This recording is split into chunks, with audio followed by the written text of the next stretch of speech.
Siklus Sistem Informasi Akuntansi dari paper Perkembangan Sistem Informasi Akuntansi PT Surya Warfa Karisma. Hai semuanya, perkenalkan kami dari kelompok 1 Sistem Informasi Akuntansi dengan dosen pengampu Pak Taufik Muhammad Gumelar MAK dari Universitas Nusa Putra. Perkenalkan, nama saya Gina Sadatunisa, lalu ada rekan saya Mia Paujiah, Mita Alfiana, dan Rafli Duyansyah. Menurut Romney dan Steinbart 2006, sistem informasi akuntansi merupakan suatu sistem yang mengumpulkan, mencatat, menyimpan, dan memproses data sehingga dihasilkan suatu informasi bagi para pengambil keputusan. Subsistem dasar dalam sistem informasi akuntansi terdapat 5 siklus utama. Yang pertama adalah siklus pendapatan, mencakup seluruh kegiatan yang berhubungan dengan penjualan, penerimaan uang tunai, dan piutang jika sudah dilunasi.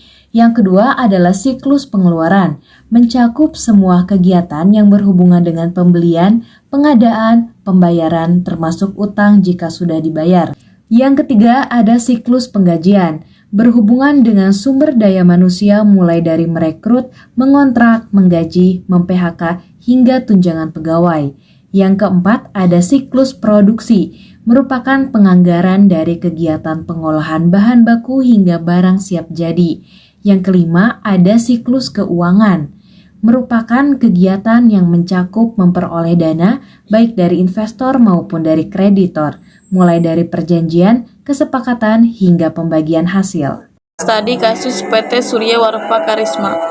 Yang pertama ada perusahaan trending alat-alat listrik dan suku cadang mesin. Perlu diingat bahwa perusahaan trending tidak memberikan nilai tambah pada produk atau komoditas yang mereka beli. Jadi, perusahaan trending akan menyimpan komoditas tersebut, lalu kemudian menjualnya kembali dengan harga yang lebih tinggi dari harga jual. Sistem yang berjalan masih bersifat manual sehingga memungkinkan terjadinya human error. Berdasarkan hasil penelitian yang telah dilakukan melalui perancangan, implementasi, dan analisis, dapat disimpulkan beberapa hal sebagai berikut. Ditemukannya bahwa proses bisnis pengelolaan penelitian secara manual mengakibatkan berbagai permasalahan. Permasalahan utama adalah rekapitulasi penelitian yang mengakibatkan informasi yang dihasilkan tidak akurat dan real time. Sistem yang dibangun telah memiliki fitur-fitur mulai dari manajemen data master, manajemen usulan penelitian, sampai pada manajemen laporan penelitian. Semua proses manajemen tersebut telah dirancang untuk berjalan secara sistematis sehingga tingkat kesalahan yang disebabkan human error menjadi kecil. Banyaknya transaksi penjualan, piutang, dan penerimaan kas yang tidak didukung oleh sistem terintegritas dapat menimbulkan beberapa masalah pengendalian internal. Dengan penerapan sistem informasi akuntansi yang sesuai dengan prosedur yang telah ditentukan, kesalahan user atau human error seperti masalah pencatatan, khususnya pada bagian penjualan, piutang, dan penerimaan kas dapat berkurang serta mampu memberikan informasi kepada manajer untuk mendukung tugasnya. Perusahaan perlu mengintegritaskan modul lainnya dalam sistem informasi akuntansi penjualan, piutang, dan penerimaan kas yang dikembangkan ini demi mendukung kegiatan operasional yang meliputi subsistem pembelian, persediaan, dan penerimaan kas ke dalam sistem informasi penjualan, piutang, dan penerimaan kas. Dibutuhkan dukungan sistem informasi akuntansi yang terintegrasi meningkatkan kinerja dan efisiensi perusahaan. Sistem ini mencakup data yang berkaitan dengan pendapatan, pengeluaran, informasi pelanggan, informasi karyawan, dan informasi pajak dari perusahaan. Data spesifik lain seperti pesanan penjualan dan laporan analisis, permintaan pembelian, faktur, inventaris, daftar gaji, dan neraca saldo harus masuk ke dalam sistem ini. Selanjutnya ada proses bisnis sistem berjalan.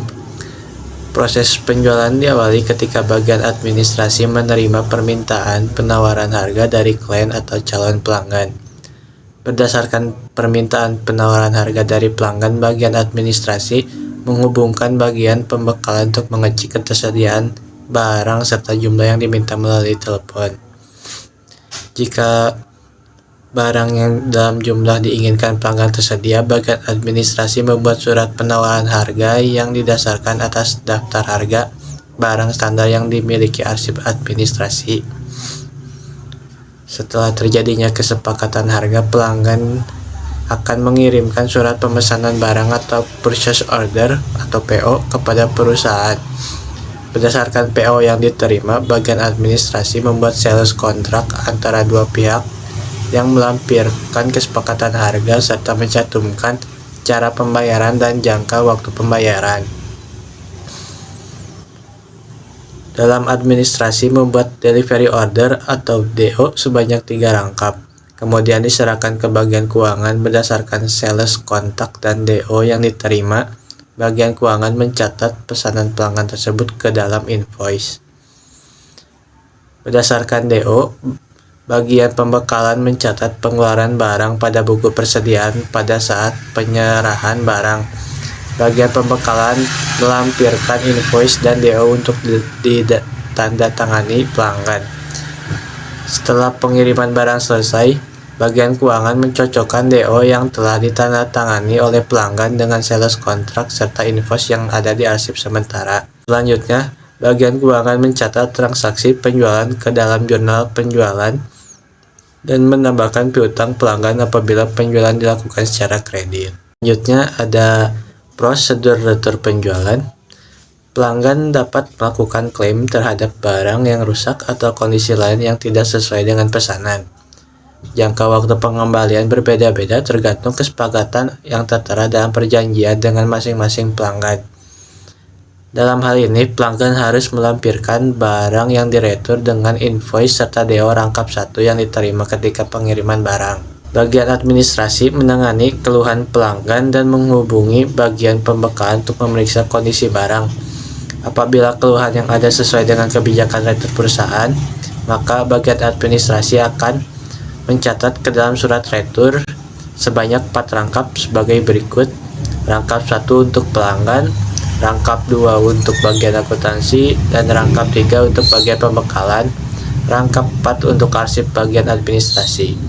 Berdasarkan retur yang terjadi, bagian pembekalan menerima barang retur, sedangkan rangkap 2 yang diterima bagian akuntansi dicocokkan dengan invoice rangkap 4 yang ada di arsip. Surat retur ini digunakan sebagai dasar pencatatan retur penjualan dan pengurangan piutang pelanggan. Barang yang diretur dapat dikembalikan tanpa penukaran atau jenis penukaran barang sejenis. Apabila permintaan pelanggan yang menginginkan bahwa barang yang diretur agar ditukar dengan barang pengganti dengan jenis dan tipe barang yang sama, bagian administrasi akan membuat delivery order retur sebanyak 4 rangkap. Surat DO retur diserahkan kepada bagian pembekalan untuk selanjutnya akan dilakukan pengiriman barang seperti prosedur pengiriman standar. Berdasarkan PO retur ini, bagian pembekalan menyiapkan sejumlah barang yang dibutuhkan, kemudian kembali melakukan pengiriman barang pada pelanggan dan melampirkan DO retur untuk ditandatangani oleh pelanggan. Setelah pengiriman barang retur selesai, bagian pembekalan mendistribusikan DO retur yang telah ditandatangani oleh pelanggan sebagai berikut. Retur rangkap 1, retur rangkap 2 bagian untuk bagian keuangan, DO retur rangkap 3 untuk arsip bagian administrasi, DO retur 4 untuk bagian pembekalan. Yang terakhir ada prosedur penerimaan pembayaran dari pelanggan. Pada bagian ini, bagian keuangan akan memeriksa daftar piutang untuk mengetahui invoice yang segera jatuh tempo. Pada bagian ini, keuangan juga akan membuat faktur pajak standar atau EPS sebanyak 3 rangkap dan kwitansi juga sebanyak 3 rangkap.